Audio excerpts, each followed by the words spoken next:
This video was sponsored by Skillshare.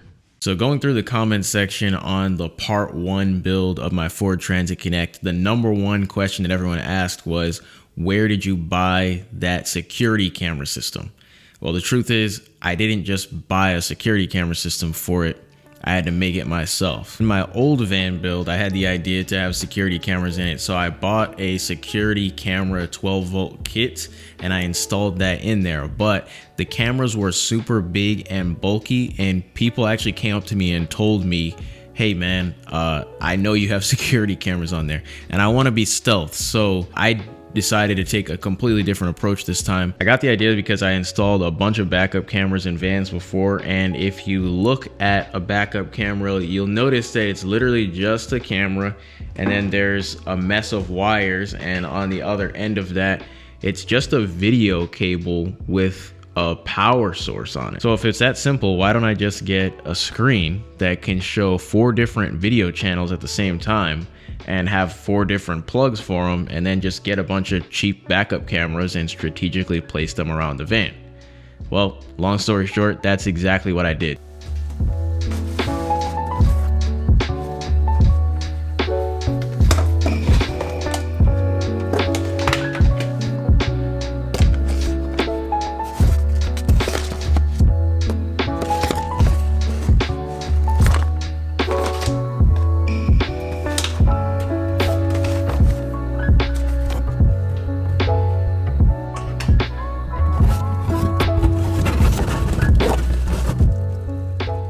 This is all the stuff that I found. Links will be in the description. I'm using a 12-volt split screen that has 4 different video inputs, and I'm going to be using 2 side view cameras for the sides that are white so they blend in, and then I just bought a black and a white backup camera for the front and the back. I'm also installing a smart camera just so I can see behind me because there's no windows in this van, and I'm going to be using a Bluetti AC200 Max as my power source, and I'll be plugging everything straight into this fuse box, and I'll go more into this when I do my electrical video, but it's just simple connections. I mounted the side cameras first because they were the easiest. They have this adhesive strip on there that just made it easy to stick it right on, and it blends right in with the side of the vehicle, man. It almost looks OEM. So then I just ran the wires back to where I had my battery set up.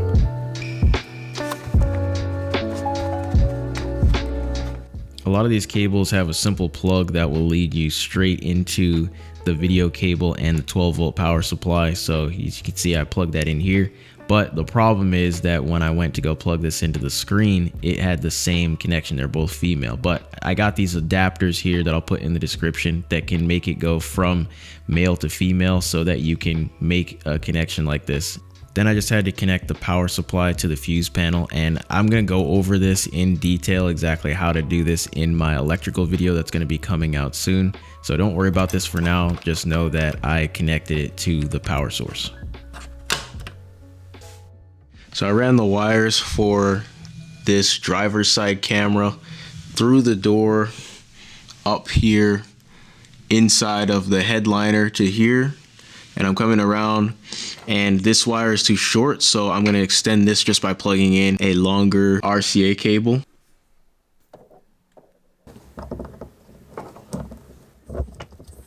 Alright, I need to take a quick minute to tell you about today's sponsor, Skillshare. Skillshare is an online learning community with thousands of creative classes for anyone who wants to learn new skills.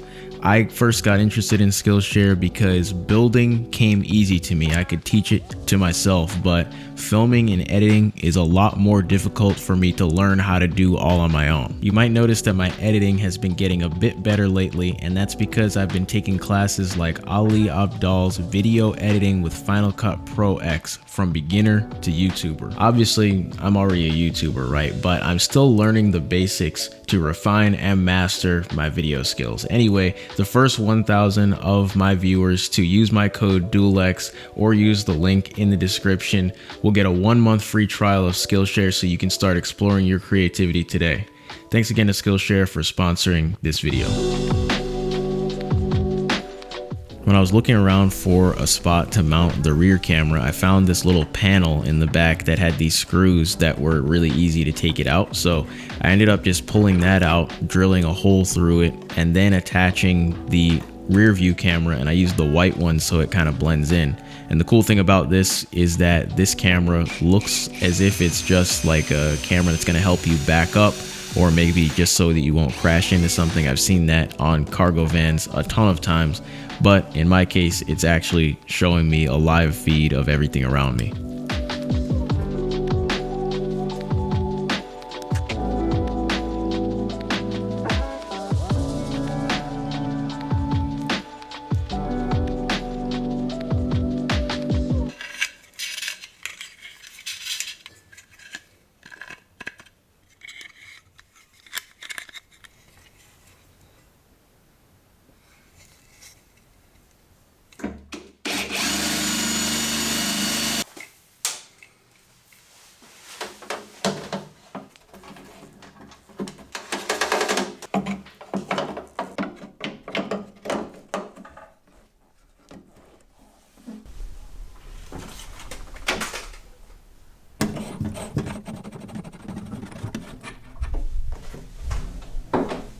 So up next, I installed the smart mirror, and this is not part of the full security system. This is just to help me while I'm driving, but it's cool because it has a camera in the front and it connects to a rear view camera in the back. So I mounted an additional camera underneath the one that I already put back there near the license plate.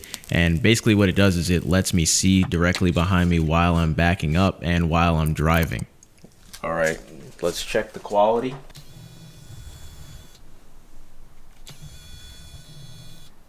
So you can use this screen so you can see both the front and the back. So this is the front view. There's a camera right here, and then the one I just installed is in the back there. But all the wires are all over the place, and we're gonna get the wires set up. But you can have both at the same time as well, and then it can record everything too. That mirror also tracks your speed and records everything it sees onto an SD card. So in case you get into an accident or get pulled over, you have some proof of what's going on. But anyway, I'm gonna go ahead and run the wires to everything else and just repeat the same process.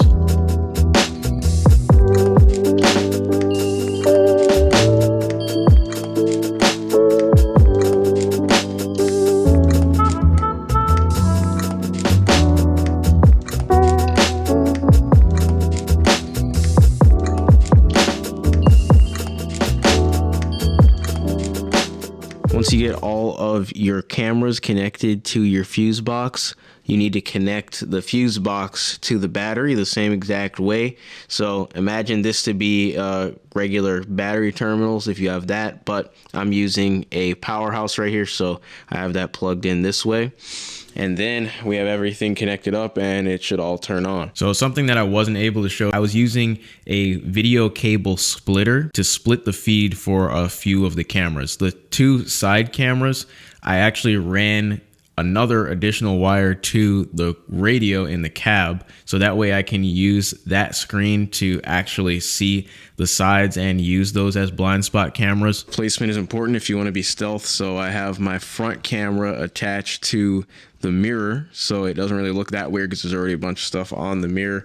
Then these side ones are blending in with the frame, and I have one on this side and one on the other side, and then I also have one camera in the back on the top up here, and this also just kind of looks like a backup camera. So now you can see why I got a split screen monitor, because now I can have all four of them on the screen at the same exact time.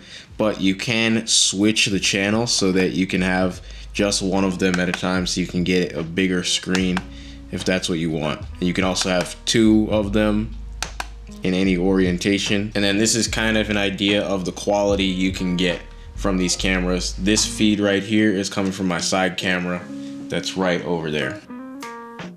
I showed friends of mine the screen after I built it so they can see all four of the cameras, but then I'd say, okay, now go find the cameras. And they can usually locate the one in the back, but in the front and the sides, it took them a long time to locate it. In fact, most of the times I just had to tell them like, hey, that's not actually a blind spot camera right there. That's actually the security camera as well. All right, it's time for me to answer a question from my last video, and a bunch of people were asking what happened to the RV that I was building.